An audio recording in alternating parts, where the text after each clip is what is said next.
നമസ്തേ. ജീവിത വിജയം നേടാൻ താല്പര്യമില്ലാത്ത ആരാണുള്ളത്? പക്ഷെ താല്പര്യത്തോടെ മുന്നോട്ട് പോകുന്ന പല ആളുകളും കുറച്ച് മുന്നോട്ട് പോകുമ്പോഴത്തേക്ക് അവര് താഴോട്ട് പോകുന്നതായിട്ടാണ് കാണുന്നത്. അവരെ അഭിമുഖീകരിക്കുന്ന ഏറ്റവും പ്രധാനപ്പെട്ട പ്രശ്നം എന്താണെന്ന് അവർ മനസ്സിലാക്കുന്നില്ല. അതാണ് ഞാൻ നിങ്ങളോട് സംസാരിക്കാൻ പോകുന്നത്.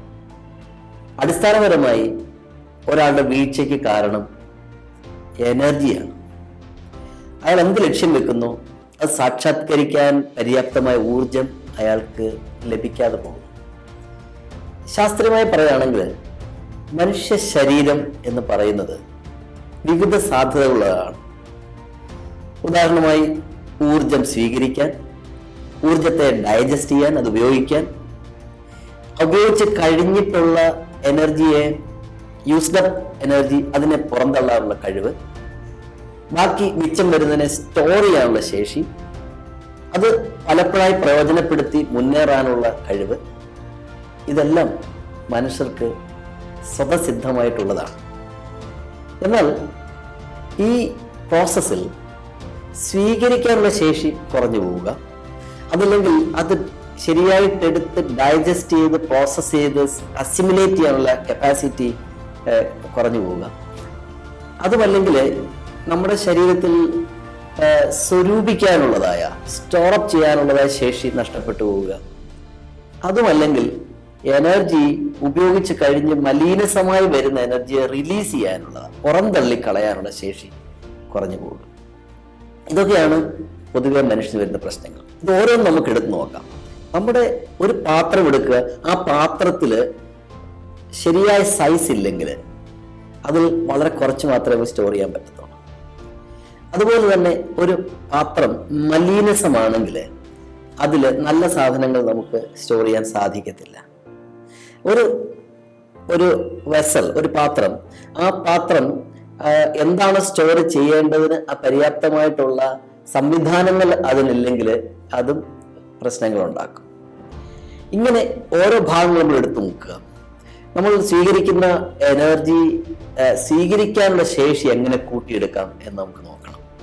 അതിന് പ്രോപ്പറായിട്ടുള്ള എക്സർസൈസ് ആവശ്യമുണ്ട്, പ്രോപ്പറായിട്ടുള്ള ബ്രീതിങ്, നമ്മളെ ഓക്സിജൻ, പ്രാണ നമ്മുടെ ശരീരത്തിന് ആവശ്യമായിട്ടുണ്ട്. ഇത് നമ്മുടെ ശരീരത്തിൽ ഉപയോഗിച്ച് കഴിഞ്ഞ എനർജി കൃത്യമായി പുറന്തള്ളി പോയിട്ടില്ലെങ്കിൽ അതവിടെ കെട്ടിക്കിടക്കും. ആ കെട്ടിക്കിടക്കുന്ന പുതിയ എനർജിയെ സ്വീകരിക്കാൻ നമുക്ക് ശേഷിയില്ലാതെ ആക്കിക്കളയും. അപ്പൊ അതുകൊണ്ട് ഈ യൂസ്ഡ് അപ്പ് ഡിസീസ് എനർജിയെ പുറന്തള്ളാൻ നമ്മുടെ ശരീരത്തിന് ഈ എക്സർസൈസും ബ്രീതിങ്ങും അത്യാവശ്യമാണ്. ഇതുപോലെ വളരെ പ്രധാനപ്പെട്ട ഒരു കാര്യമാണ് നമ്മുടെ മെഡിറ്റേഷനുകൾ.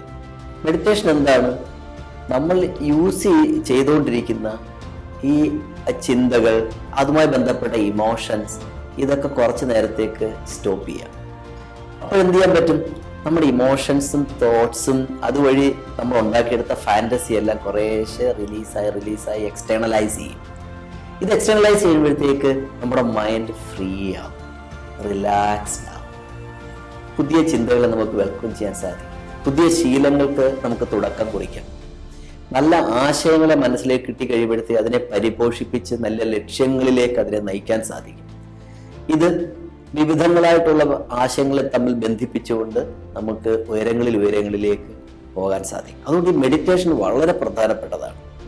ഇതെല്ലാം കോർഡിനേറ്റ് ചെയ്തുകൊണ്ട് ഒരു മനുഷ്യന് മുന്നോട്ട് പോകാൻ സാധിക്കുകയാണെങ്കിൽ ഓരോ ദിവസം കഴിയുന്തോറും അയാളുടെ സിസ്റ്റം റിഫ്രഷ് ചെയ്യപ്പെട്ട് സ്ട്രെങ്തൻ ചെയ്ത് ഹയർ ലെവലിലേക്ക് പോകാൻ അത് കഴിയും.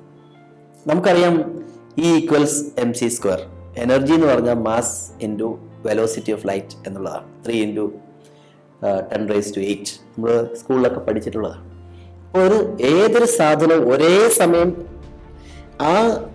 അത് ഇല്ലാതായിക്കൊണ്ട് ഊർജം റിലീസ് ചെയ്യുകയും അതേസമയം ഊർജം സ്വരൂപിച്ചുകൊണ്ട് ഉണ്ടായിക്കൊണ്ടിരിക്കുകയുമാണ്. ഇത് എല്ലാ ജീവജാലങ്ങളിലും വസ്തുക്കളിലും പ്രകൃതിയിൽ എപ്പോഴും നടന്നുകൊണ്ടിരിക്കുന്ന ഒരു യാഥാർത്ഥ്യമാണ്. Absorbing energy from the atmosphere and releasing the used up energy.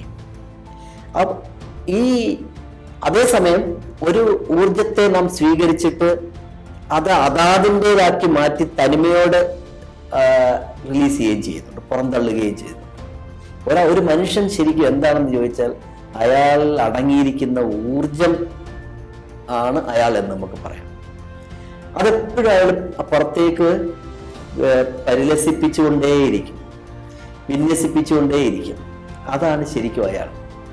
നിങ്ങൾ ഉള്ളിലേക്ക് പോകുന്നതല്ല, ഉള്ളിൽ നിന്ന് വെളിയിലേക്ക് വരുന്നതാണ് വളരെ പ്രധാനമായിട്ടുള്ളതെന്ന് ഗുരുക്കന്മാർ പറയുന്നത് അതുകൊണ്ടാണ്. അതുകൊണ്ട് നമുക്ക് നല്ല ചിന്തകൾ കൊണ്ട്, നല്ല ആശയങ്ങൾ കൊണ്ട്, നല്ല ജീവിത ശൈലി കൊണ്ട് നമ്മുടെ ജീവിതത്തെ കരുപ്പിടിപ്പിക്കുകയാണെങ്കിൽ നമ്മുടെ ലക്ഷ്യങ്ങളും അങ്ങനെ ആവുകയും അത് സാക്ഷാത്കരിക്കാൻ വേണ്ടി ഈ ജീവിതശൈലി നമുക്ക് ക്രമപ്പെടുത്താനും സാധിക്കും. അത് ബോധബലമായിട്ടുള്ള ഒരു സംവിധാനമാണ് പ്രാണിക് ഹീലിംഗ്, യോഗ, മെഡിറ്റേഷൻ അല്ലെങ്കിൽ റെക്കി ഇങ്ങനെയൊക്കെ പറയുന്നത്.